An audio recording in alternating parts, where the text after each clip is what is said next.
हमारी हिंदी भाषा में बहुत के मुहावरे और लोकोक्तियां प्रचलित हैं। उन्हीं में से एक है 99 का फेर, जिसका प्रयोग लगभग हर हिंदी भाषी करता है। 99 के फेर में पड़ना का अर्थ होता है धन संग्रह की चिंता में पड़ना या धन कमाने में अत्यधिक व्यस्त रहना। जब कोई व्यक्ति धन कमाने में इतना व्यस्त हो जाता है कि उसे किसी और बात से कोई लेना देना नहीं रहे या धन कमाने के कारण धन की लालसा में वह परेशान रहने लगे, तब इसे 99 का फेर या 99 के फेर में पड़ना कहा जाता है। प्रायः अधिकांश मुहावरों या लोकोक्तियों से कोई ना कोई घटना या कहानी अवश्य जुड़ी रहती है। इसी तरह 99 का फेर मुहावरे से भी एक कहानी जुड़ी है जो इस प्रकार है। बहुत पुरानी बात है, एक राजा था। वह अक्सर अपनी प्रजा का हाल जानने के लिए वेश बदलकर प्रजा के बीच चला जाता था। एक बार राजा अपने मंत्री के साथ वेश बदलकर एक गरीब किसान की झोपड़ी के पास पहुंचा। राजा ने देखा गरीब किसान और उसका परिवार बैठकर आपस में हंसी मजाक कर रहे थे। बच्चे और किसान व उसकी पत्नी सभी बहुत खुश दिख रहे थे। उनके चेहरे पर खुशी की एक अलग ही चमक थी। राजा ने देखा कि किसान तो बहुत गरीब है, उसके पास रहने के लिए अच्छा मकान और पहनने के लिए अच्छे कपड़े भी नहीं है। वह टूटे फूटे मकान में रहता है और फटे पुराने कपड़े पहने हुए हैं, फिर भी इतना खुश कैसे है? राजा ने मंत्री से पूछा, मंत्री जी, मैं तो यहाँ का राजा हूँ, मेरे पास रहने के लिए बहुत बड़ा महल है, नौकर चाकर लगे हुए हैं।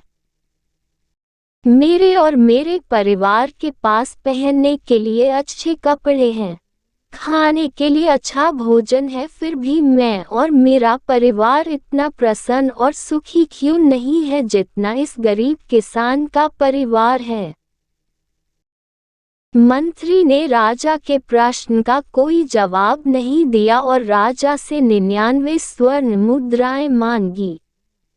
राजा ने 99 स्वर्ण मुद्राएं निकालकर मंत्री जी को दे दी। मंत्री जी ने चुपके से 99 स्वर्ण मुद्राओं की पोटली किसान की झोपड़ी में रख दी।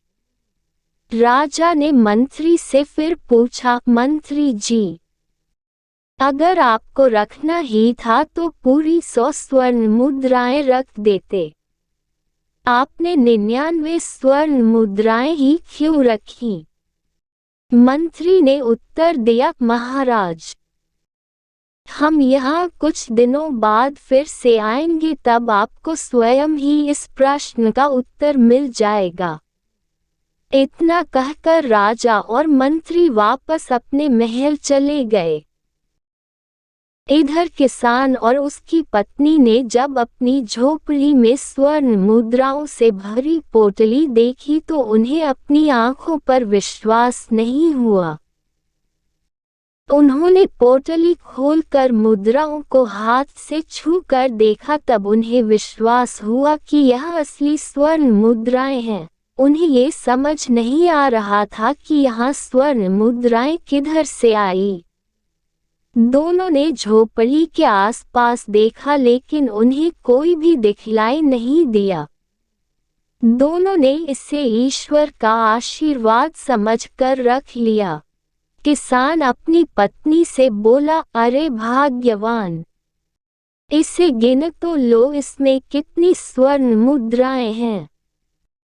जब किसान और उसकी पत्नी ने स्वर्ण मुद्राएं गिनी तो पोटली में 99 स्वर्ण मुद्राएं निकली।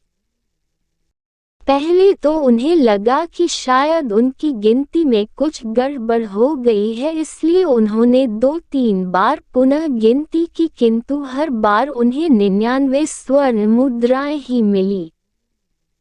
किसान की पत्नी थोड़ा उदास होकर बोली, अगर भगवान को देना ही था तो पूरी 100 मुद्राएं ही दे देते। अब किसान और उसकी पत्नी के मन में 100 स्वर्ण मुद्राएं प्राप्त करने की इच्छा जागृत हो गई।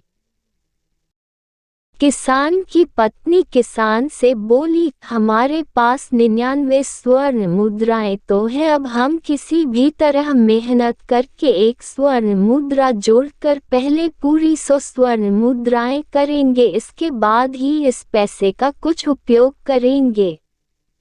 उद्धरण चिन्ह।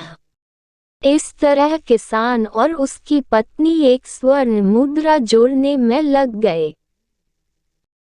उन्होंने अब पैसे बचाने शुरू कर दिया। अब वो पेट भर भोजन ना करके और अपनी दिनचर्या के खर्चों में कटौती करके पैसा बचाने का प्रयास करने लगे, जिससे उनमें चिड़चिड़ापन आने लगा और छोटी छोटी बातों पर विवाद होने लगे।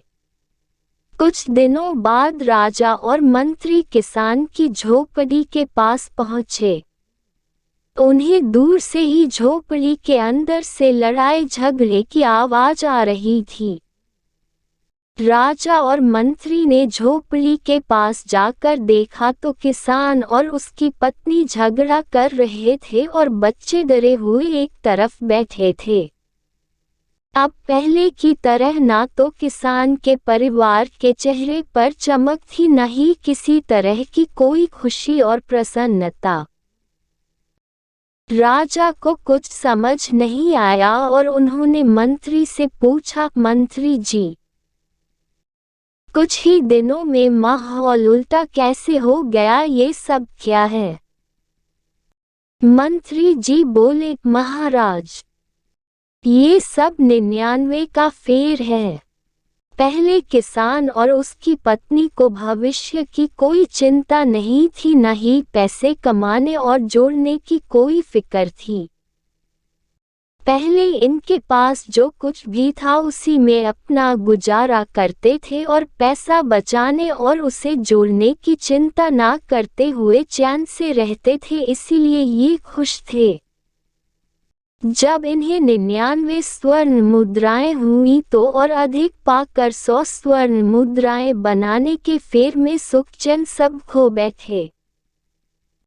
जैसे हमारे पास कोई वस्तु हो तो और अधिक प्राप्त करना चाहते हैं और जब वह वस्तु मिल जाए तो उससे भी अधिक प्राप्त करना चाहते हैं, इस प्रकार हमारी है इच्छा कभी पूरी नहीं होती। इसी को कहते हैं 99 का फेर। इससे बड़े बड़े लोग नहीं बच पाए तो ये तो बेचारा छोटा सा गरीब किसान है। राजा को मंत्री की बात समझ आ गई और तभी से 99 का फेर कहावत शुरू हो गई।